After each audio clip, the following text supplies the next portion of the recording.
Hi there, here's Christina from Changing Parenting. And if your child struggles with transitions, if they struggle when you say it's time to go to the kindergarten, it's time to take a bath, it's time to whatever, if it always turns into a fight or into, challenging situation, then this video is for you. So you have to think that children, when they are playing, it's a bit like, imagine when if you were watching TV, or if you were working, or whatever you were doing, reading a book, and someone came and they just closed your book and said it's time to go. You would be quite pissed, right? So we have to remember that children are people, and you can't just like close their computer, or go to take drag them away from the playground, or say it's time to go, we have to go right now, right?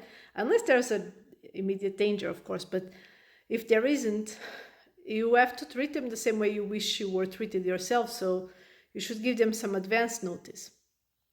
And because small children, so I specialize in ages 3 to 6, and small children, they are still learning the concept of time.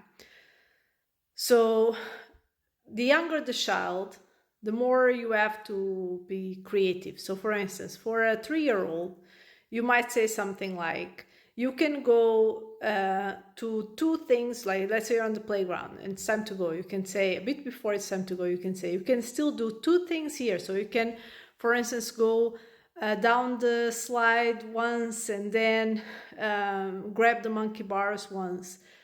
So you can choose 2 things to do, and after you do that, we have to go.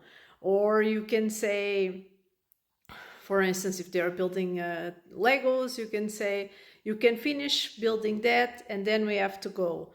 Something like that. Another thing, the older the child, the more you can introduce the concept of time.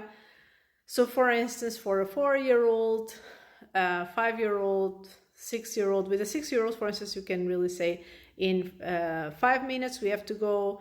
Give them a watch, an analogic watch, and let them and explain them the concept of minutes. You can also use timers, so you can use a timer on your phone, or you can use like one of these sand watches, for instance. I really love this, because this is something that you can buy this very cheap out of Amazon. And this is something that, for instance, you can put on their play table, and so they can play until the sand is over, is completely down. Another thing you can do is, for instance, this is an example, is a weekly calendar. So here you can tell your child in a way that they can understand, even if they cannot read, the activities that they are going to expect. So today is Monday, and these are the things that will happen today, so that they know that when, for instance, after we come back from work, we will take a bath.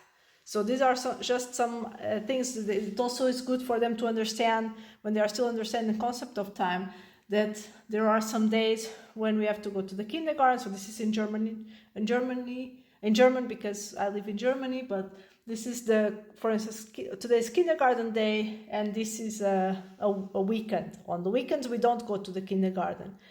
This is helpful for children to understand, why do I have to go to the kindergarten today, and yesterday I didn't have to go. There are also similar things. This you can also buy cheap from Amazon. I think this cost me like 10 euros. This is with magnets, but there are some with stickers. There's so many things.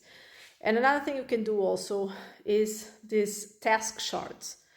This you can also buy out of Amazon, or you can build yourself with cardboard or whatever you want, where you have these activities that are supposed to be done. So let's say, for instance, it's a routine charts, for instance. You can make a routine chart for the bedtime, or for the night routine.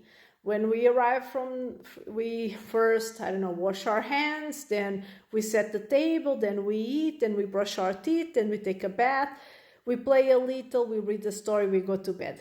So they expect, and they know, and there are some routine charts where children can mark as done. So that also gives them, it's also helpful for some children. These are just some suggestions. I hope you give them a try. If you are struggling with any behavior and specific behavior, let me know in the comments, and I'll share some tips to help you.